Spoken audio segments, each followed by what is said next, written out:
We have a full service today, so we're going to dive right on in. Can we say a prayer together? Lord of all righteousness, of all justice, who loves and loves and loves without exception, who proclaimed that Samaritan lives matter, who proclaimed that lepers' lives matter, and always spoke and ministered to those on the fringes as well as everyone. We follow you. We love you. So calm our hearts and minds that we might receive from you in this time together, be renewed and ready to go out and follow the example you've set. In the name of that Jesus the Christ, we pray together. Amen. I want to begin by wishing everyone a happy Father's Day. I know this is a day of joy for many, though it is not hard for me to remember that this day brings some mixed and complicated feelings for people. As many of you may know, my father passed away when I was in high school, the summer before my senior year of high school. He was the best dad you could have asked for, though interestingly, he passed away the Saturday after Father's Day in the summer of 1996. It's hard to believe it's been so long. So I'm thankful for this prayer from Lyn Cox, found on uua.org, to help us all celebrate and honor Father's Day.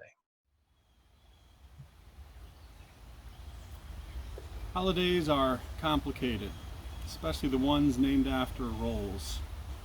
Human relationships are messy, including relationships with people who are honored by holidays. For a lot of people, Father's Day brings up feelings of grief for fathers who were lost or who couldn't be there or chose not to be there. Father's Day might bring up feelings of sorrow or regret for people who wanted to be fathers and haven't been able to, or who haven't been able to be the fathers they wanted to be for their kids. Today might be a day of divided loyalties for people who may have called more than one person father or dad in the course of their lives. Then there are the people of a variety of genders who are parental figures, step-parents, or mentors for young people, but who don't get the recognition they deserve today or any day. On the other hand, Father's Day can also be joyful and sweet, remembering the times when dads or granddads or role models were there for us. For people who have a positive relationship with a living and loving father figure, today may very well include happy phone calls, funny greeting cards, tacky ties. For contented new fathers, today might be full of wonder and hope as they get used to that new title. And for a lot of people, there will be a mix. Even the best dads fall short sometimes. Some fathers who struggle still have their shining moments. Nothing is simple. So here's my prayer. May we be grateful for the nurturing we have received in our lives from sources both hidden and obvious. May we heal from the losses highlighted by Father's Day. May we nurture each other and the generations to come. May the friendship and love we have in our lives today ease the pain and amplify the positive memories in our past. May this be a day of reconciliation and peace.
holiday we want to honor and celebrate this week is Juneteenth. I looked back through my old records of previous services as to how best to worship and honor this time. And so here, the video you're about to see is a collection of some of the liturgies and prayers and the music I've incorporated before into worship to honor and celebrate Juneteenth.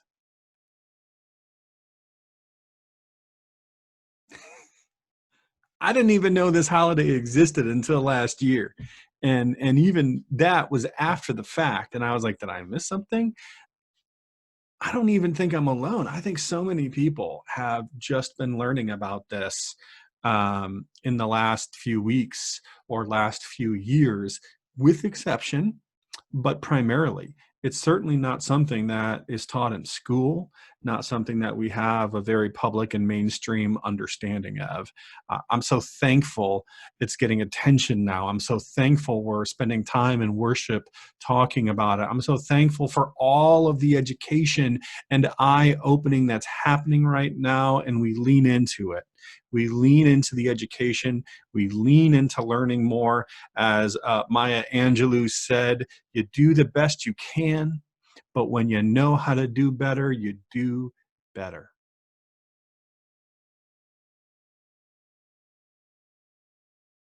Celebrate Juneteenth, one local household just down the street and around the corner from the church grabbed some household chalk and started writing Black Lives Matter slogans and Martin Luther King quotes. They start on their driveway and continue until their art spills out onto the street. You're looking at a picture of the child finishing up their art, taken by a neighbor. Now, someone else in the neighborhood was upset with this, either the slogans or that they spilled out onto public property, the street. So they initially tried to clean it up themselves. It's possible they were confused as to if it was chalk, which washes away in rain, or if it was paint, but they weren't able to clean it up themselves. So the next morning, they lodged a complaint with the county. In response, following their procedures, the county sent employees to clean up this public property, the street and the sidewalk. So they show up with a power washer to clean up a child's chalk art supporting Black Lives Matter. Now, they send employees, wait for it, who are Black themselves. I want to note here, sometimes it doesn't matter if most people support a movement or family. To this child and family, in this moment, it only matters that their chalk was washed away. What you're looking at now is a picture of the recently cleaned street. See, that's how racism works sometimes. It doesn't matter if it's not everyone doing it. It doesn't matter if you're not doing it. It matters if even only a few do it. In this case, it mattered even if only one person did it. Sometimes that is enough. Thankfully, though, just like sometimes one person can ruin something, sometimes one person can save it. In this case, many people joined together. Now, the county has taken some steps to address this series of events, but it turns out that this image of the art being power washed away was too much for our little community to bear. And so the call went out, take your chalk and get outside. And a second call, when you're done, take a picture and share your art in support of Black Lives Matter and this family. So here are just a few photos which have been shared from our neighborhood and from all around Arlington over the last few days.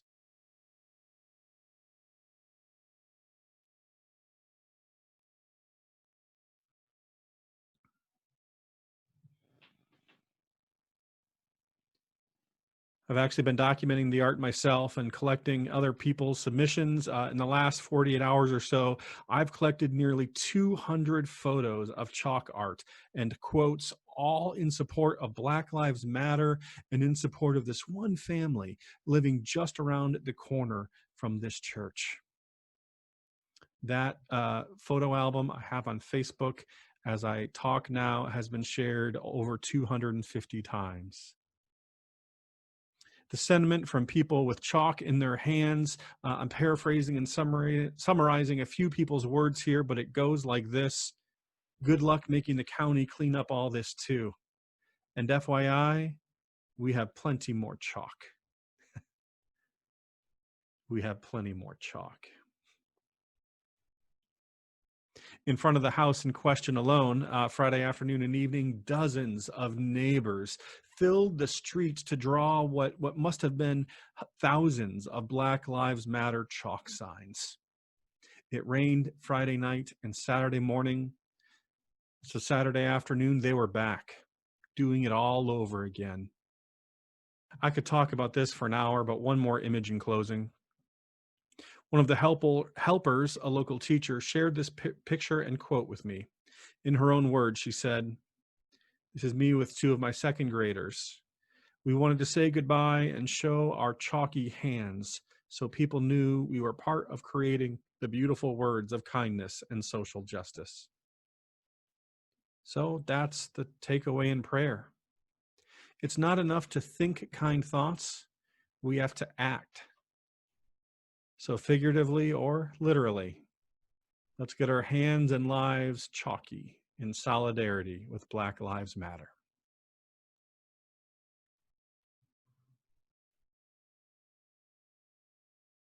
Lift every voice and sing till earth and heaven ring, ring with the harmonies of liberty. Let our rejoicing rise high as the skies. Let it resound loud as the rolling sea. Sing a song full of the faith that the dark past has taught us. Sing a song full of the hope that the present has brought us, facing the rising sun of our new day begun. Let us march on till victory is won.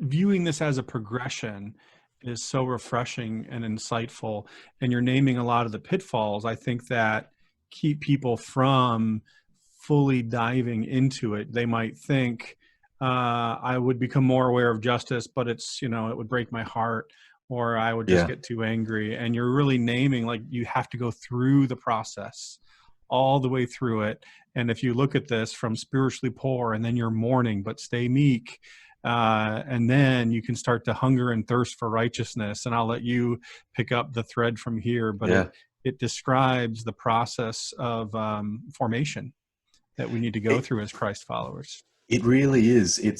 And this is what the Sermon on the Mount starts with. And that's why I think if we get this first beatitude wrong, that if we think blessed are the poor in spirit means I just need to know that in myself there is a poverty, we actually miss that actually the poverty that is in myself is directly related to other people being in poverty.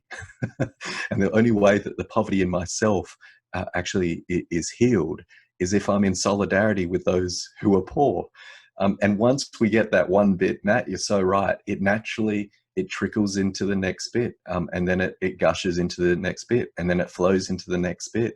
So, a mate of mine, Dave Andrews, has been very helpful in kind of me exploring the nature, nearly a decade ago now, of that these are connected. Glenn Stayson and David Gushy have also been very helpful for me in like exploring these particular teachings, but realizing the connectedness. Once we realize we're a people who hunger and thirst for justice, the reason why verse 7 is blessed are the merciful, for they will be shown mercy, is that it is so easy for a hunger for justice to set ourselves up and against others. I'm the one who cares about these things. You're the one who's completely ignorant. I'm the one who's woke. You're the one who's the, and we have these labels. And the word here for mercy is, it talks about a delivering compassion. It's the Hebrew equivalent would be hesed, God's unfailing love, or the loving kindness of God that doesn't stop. And the importance of like, blessed are the merciful, for they'll be shown mercy, is that it will protect us spiritually from setting ourselves over and against those who differ from us, vote different from us, live on different sides of town us. Those of us who've forgotten who we were before we started on Jesus's teachings, where we've become people who are blessed because we're in the places that God has found with the poor. If we forget that we haven't always stood there, we will think that's because of our goodness instead of God's goodness. And we'll be more concerned with making ourselves look right than seeing God set the world right. And spiritually, it is toxic, it is damaging, and it causes a brittle social justice seeking, which turns people off instead of invites people in. Jesus hung out with those who no one had any time for. Sex workers, tax collectors, these aren't people who are woke. And the reason why they loved to party with Jesus is because he is the merciful one, whom there is a healing justice that is good news for everyone. And we've got to become a people who don't just have the right positions and form our identity, where it's more important for me to be right than it is to actually see our world made right. And this is a tragic mistake made in many activist circles, where we think if we have a sharper analysis and it's not shared by others, then we've done our work. And actually what's needed is the kind of work that invites those in who totally disagree with us currently, but we have a humility to know that once we were enemies with God, and yet God moved into a place and had the kind of grace that though we are sinners, we get to play and be part of Jesus' program as well.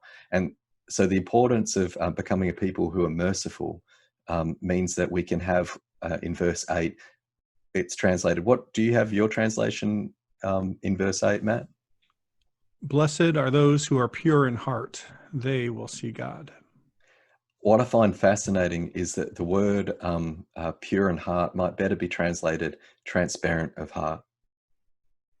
So this isn't a is everything clean. This kind of purity that Jesus is talking about is an AA meeting purity. It's like, hi, I'm Jarrod and I'm an alcoholic. And you're like, well, how those can meetings, that be pure? They're going to hear the most disgusting, raunchy stories anywhere.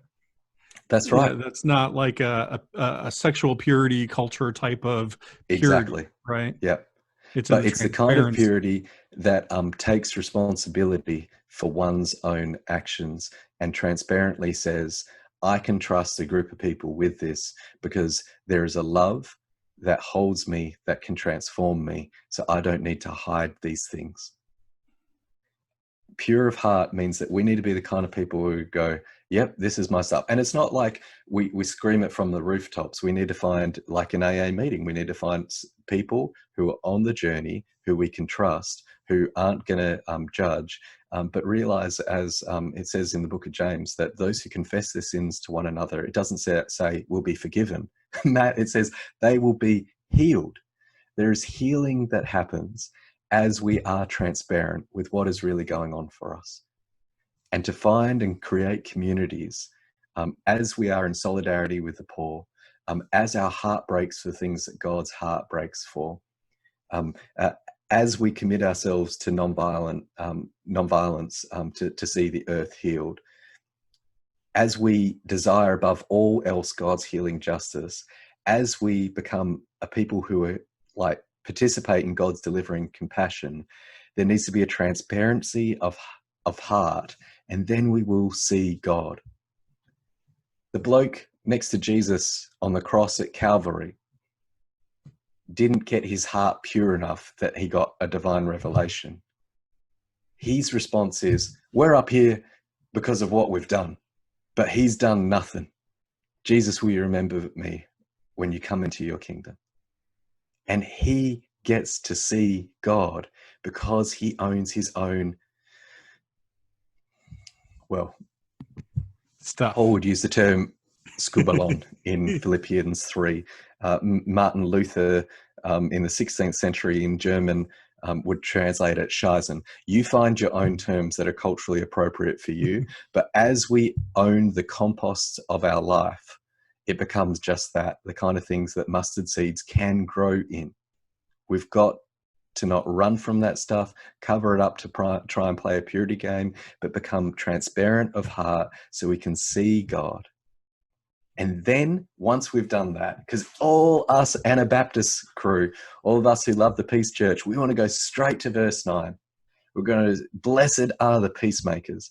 But Matt, if we have not first become in spirit with the poor, if we have not first had our heart break, if we have not first committed ourselves to non-violence to actually make the earth renewed, if we have not first hunger and thirst for God's healing justice, if we have not first been committed to a delivering compassion, if we have not first committed ourselves to being transparent with others so that we can see God, we will go straight to verse 9, blessed are the peacemakers.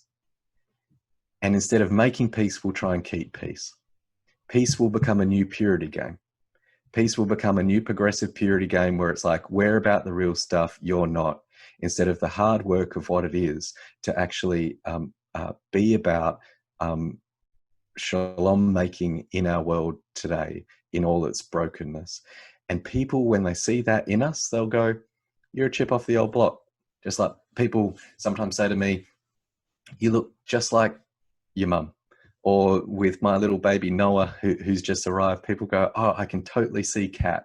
In the same way, when we are peacemakers who are found in solidarity with the poor, whose heart breaks, who hunger and thirst for healing justice, committed to nonviolence, transparency of heart, are people who are merciful, then people will go, I think I know what you mean when you talk about God. I think you're like a child of God. I see God in you when you make that kind of peace. And from Peacemakers, last two, Matt, I don't know if you want to edit any of this out or cut it into like a whole series of podcasts, but we'll see what happens. You get Jarrod going. No, this and is so good though. I mean, but, I could listen to 3 hours of this at the same time. Matt, my heart is that the Dunker punks will be saved from themselves. This can't be a movement where we set ourselves up and against others. This has to be a movement for others, including those who don't think this movement is welcomed on their horizon. They're the kind of people we're seeking to make peace with, not compromising solidarity, being people who are poor in spirit. But being a people who know that we need to invite those in, because the only way we're getting through all of this is if we do the work together. So from there, we can see blessed are those who are persecuted, because if you start doing that work, you can expect a hard time. All this stuff Jesus says comes with a warning.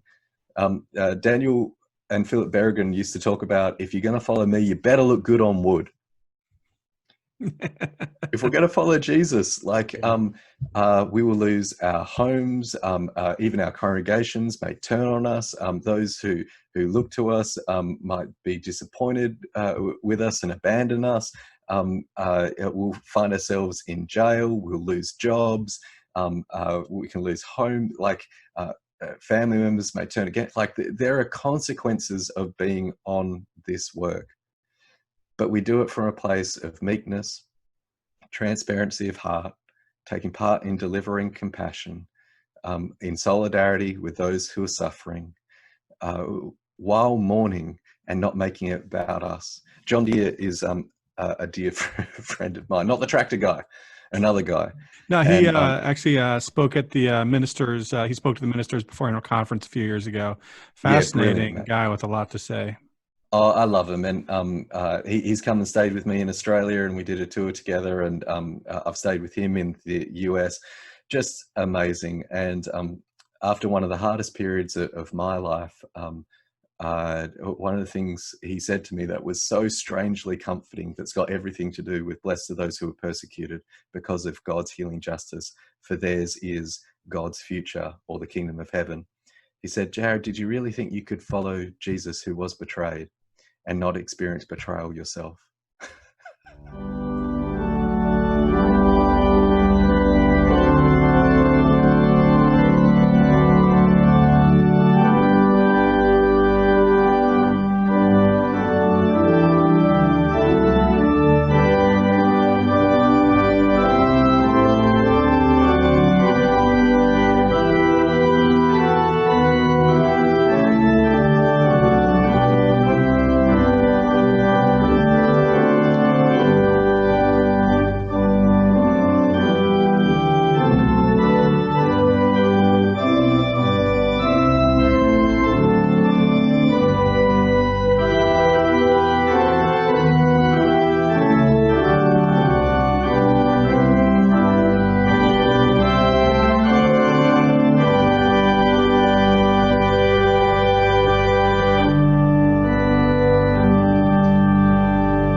And then finally, in terms of verses 11 and 12, blessed are you when people insult you, persecute you, say all kinds of false evil against you because of me.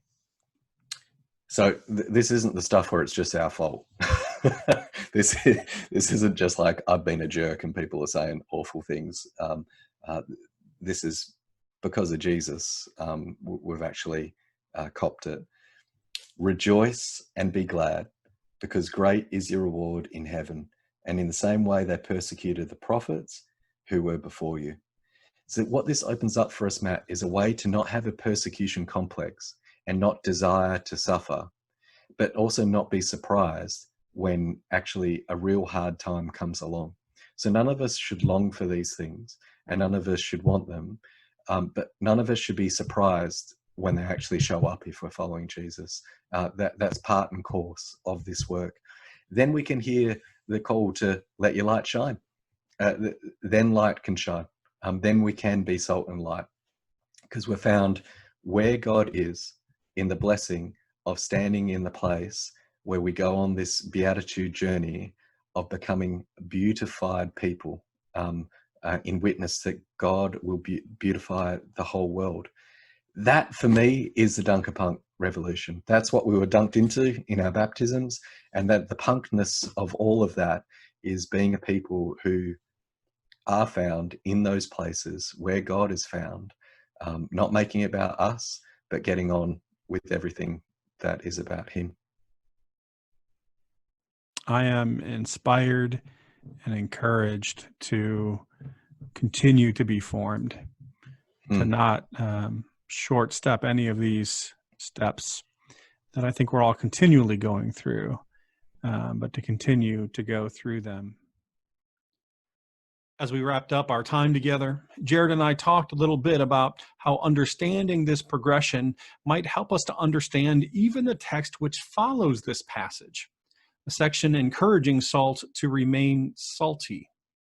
It reads in verse 13, just after the Beatitudes, "You are the salt of the earth, but if the salt loses its saltiness, how can it be made salty again?"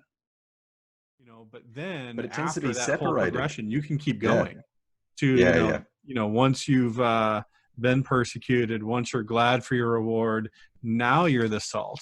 Don't lose it. Yeah. But we divide it up, and then we're like, oh, no one's interested in our salt, or how salt loses its saltiness. Salt loses its saltiness by not actually being people who are found in those places. Yeah. It's I amazing. think that's always been my question. I can preach on stay salty in like a funny kind of, but I don't know what that means. What do I mean? I could like invent a couple things as a preacher, because that's what we do, but it's almost beyond the text. But like, you've recovered the textual meaning for me is, I just told you how to stay that way, do all these things. Blessed are the poor in spirit, for theirs is the kingdom of heaven. Blessed are those who mourn, for they will be comforted. Blessed are the meek, for they will inherit the earth. Blessed are those who hunger and thirst for righteousness, for they will be filled. Blessed are the merciful, for they will receive mercy. Blessed are the pure in heart, for they will see God. Blessed are the peacemakers, for they will be called children of God. Blessed are those who are persecuted for righteousness' sake, for theirs is the kingdom of heaven. Blessed are you when people revile you and persecute you. And now you are the salt of the earth. Well, friends, let us engage in a constant process of renewal and formation together, knowing that a faithful God will be with us as we journey. And we can say together, Amen.